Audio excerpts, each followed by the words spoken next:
I don't know about y'all, but I've been in a rigid faith group.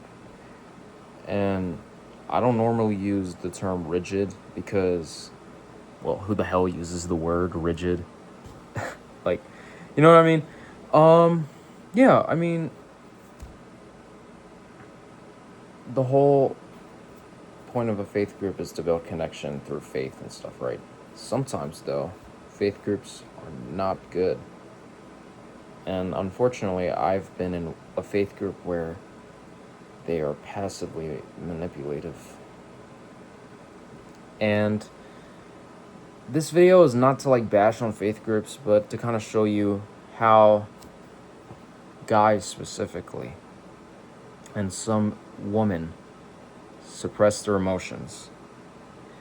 And they already suppressed their emotions, right? They already suppressed their emotions, but they suppress their emotions even more in a faith group. Inherently, they're just causing harm to themselves. The one thing you should be aware when you're in these rigid groups is losing your personality, all right? Because that happens a lot more than you think. You know, losing your personality and suppressing your emotions, don't do that shit, okay? Don't do that shit at all. It's not fun. It's not fun. You know, I've experienced this issue firsthand, and I'm gonna tell you, I didn't have a fun experience at all. It sucks. Okay, it really sucks, man.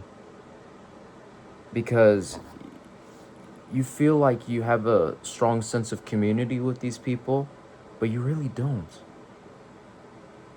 And so you look around and you're like, okay, well, this is one community I have, and then this is the other. Like, why don't I have the community? Not because you're the problem, but because the community that you're in is the problem. They are the problem.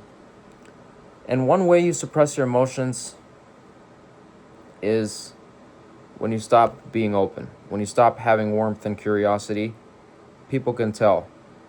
And in these faith groups, that naturally happens because they don't reward this kind of stuff.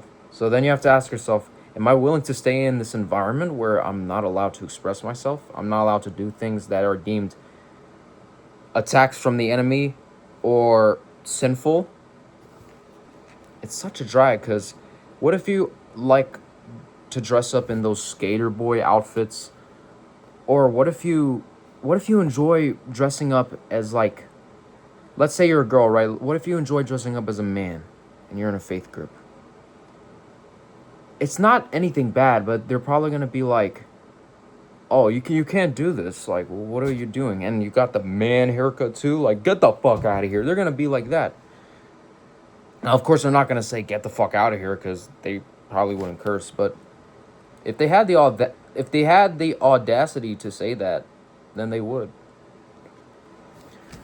The only solution, to be honest, is to leave the environment that you're in.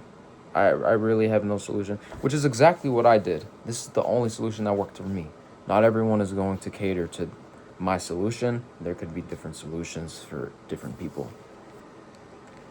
But the main takeaway for today's video is, don't underestimate your personality, your energy, and your presence in a group where you're not allowed to express those things, because you can underestimate them very fast. Once you're in a place where you're not feeling welcomed, depending on your trauma, you may stay longer because you don't want to lose these people. But I suggest you lose them anyway. As harsh as this sounds, I suggest you lose them anyway. You're going to feel so much better. And you don't need to suppress your emotions anymore. You need to start being open and showing your emotions with people who don't mind openness and curiosity and warmth. Basically everything I told you in this video. Anyways, that's all I got for you today. I'll see you in the next video. There's going to be a food review coming up tonight on YouTube. I already did one on TikTok. It's the same one. But I'll probably redo the food review for you. So yeah, stay tuned for that.